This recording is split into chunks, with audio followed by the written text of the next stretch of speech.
خب سلام رفقا، چطوری؟ بریم چند تا اصطلاح باحال با هم دیگه یاد بگیریم. sleep همه بلدید، خوابیدن. on یعنی روی، اوکی. it یعنی on. sleep on it یعنی میخوام روش بخوابم. بیا روش بخوابم، مثلا یه همچین چیزی. I have to sleep on it. باید روش بخوابم؟ نه، یعنی باید بهش فکر کنم. آره اینجوریه. I have to sleep on it. باید بهش فکر کنم. پس sleep on it یعنی روش بخوابم اینجا معنی نمیده. اوکی. و بعدی I will eat my hat، یا میتونیم مخفف کنیم I'll eat my hat. یعنی کلاه همو میخورم. hat یعنی کلاه دیگه. eat هم یعنی خوردن.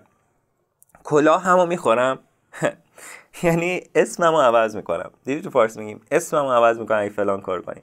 میگه I'll eat my hat. اسممو عوض میکنم. اوکی. خب بعدی pardon my French. French یعنی فرانسوی. اوکی. pardon my French. pardon هم یعنی ببخشید.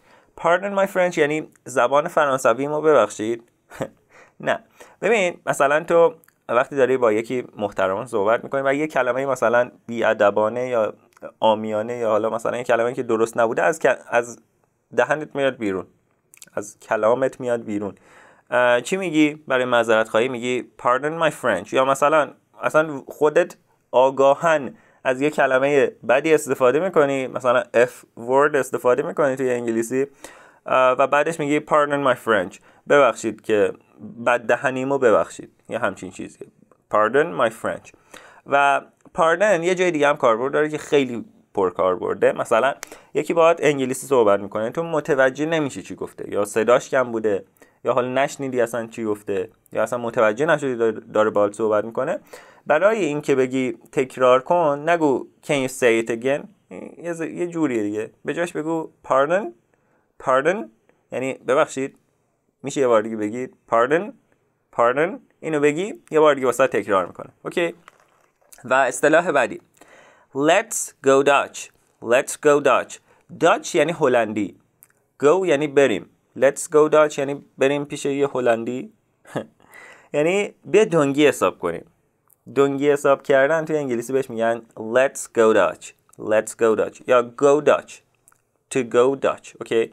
to go Dutch میشه بیا دنگی حساب کنیم. حالا let's go Dutch یعنی بیا دنگی حساب کنیم. let's یعنی بیا دیگه. پس اینجوریه. یعنی انگلیسی ها با تمام مثلا کشورهای اطرافشون هم شوخی دارن دیگه. مثلا pardon my French، بد دهنیمو مثلا میگن فرانسوی ها، یعنی بد دهنن یا همچین چیزی.